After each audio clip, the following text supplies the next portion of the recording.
those coming back. And if you're new and watching now, make sure you subscribe to keep up with the amazing stuff that I do. This video, as you can see from the name, is Ghana 101, which means I'm about to teach you guys some stuff.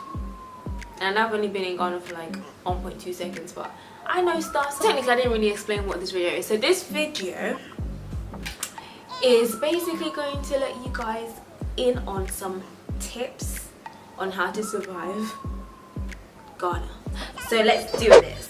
Tip number 1, when you get to the airport, and you will get to the airport because that's the only way you're getting into the country, when you get there, make sure that you filled out that form that they give you.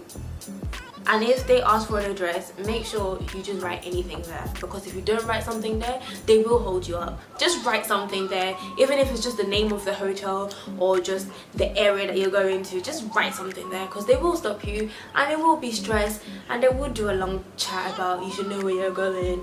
That happened to me this year. But yeah, so if you don't have anyone to pick you up and you decide to get a taxi to go to wherever you're going, make sure you negotiate the price. But then you wouldn't know, because if you've never been to Ghana before, you wouldn't know how much roughly you're supposed to get. But one rule: never accept the first price. If someone says to you that something is 10 cedis, chances are it's probably 5 cedis and they've just added their own little extra so that they can buy something to eat later. So just make sure that you negotiate until you can't anymore, and that goes with everything apart from things in the shopping center, because they're not budgeting. But things on the streets or in the markets or like in the culture centers and stuff, just always haggle. Make sure you haggle. And that's one of the most important things. Let me give you a scenario. So I went to the pharmacy to buy a tablet, and this guy had tallied up the price and was like, it's 100 Ghana cedis. I was like, I'm not paying that.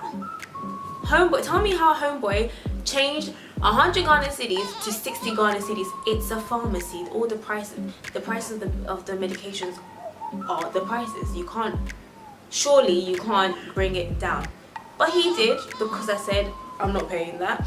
So make sure you know, talk it down. I think what it is that they feel as though you have the money, so you will pay, kind of thing. You won't question the price, because abroad we don't question prices, so they probably think that. Yeah. Bring some medication. And they do have medication here, but make sure you have your Imodium Plus or Imodium, because what I've noticed is every time I come to Ghana, apart from this year actually, I have a stomach upset. And it's because your system is not really used to the food and the waters and stuff, I feel like. So maybe it kind of takes a bit of time to adjust. But just for safety, you know how they say prevention is better than cure, just make sure you have your Imodium so that you don't have to worry about running around looking for somewhere to release yourself when you're trying to enjoy the sightseeing or whatever the hell you're doing. This one is actually one of the ones that I was actually surprised by, which, I mean, I guess I shouldn't be that surprised, but I was really surprised, is if you invite someone out, as in like if you say, oh, like I really want to do something today, that means you're paying. Even if that person is your friend or family member, that means you're paying because you asked them out.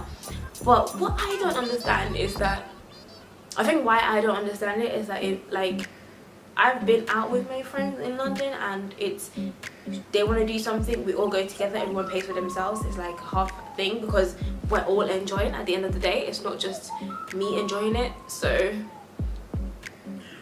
and I think what would be acceptable for me is if the person told you, oh, I don't have any money, and then I offered to pay, and then that would be okay for me. But to expect me to pay, I feel like it's a bit like money doesn't grow on trees. Unless you're willing to pay, or unless you have a relationship with that person where you both have an understanding that you will pay halves, do not invite anyone out. Okay. Tips. There are always people who it's their job to do something, but they expect you to tip them because they did it on top of their pay, which is like, it's your job. Safety is at like a high point. I personally, and from other people that I know that have been to Ghana, feel very safe in this country. I don't feel as though I'm going to get attacked at any time. I don't feel, even in the dark, I don't feel like threatened or anything, and that's because people always look out for people. When situations arise, people are always involved. You know, they live by that whole "it takes a village to raise a child" kind of thing. They always get involved in each other's.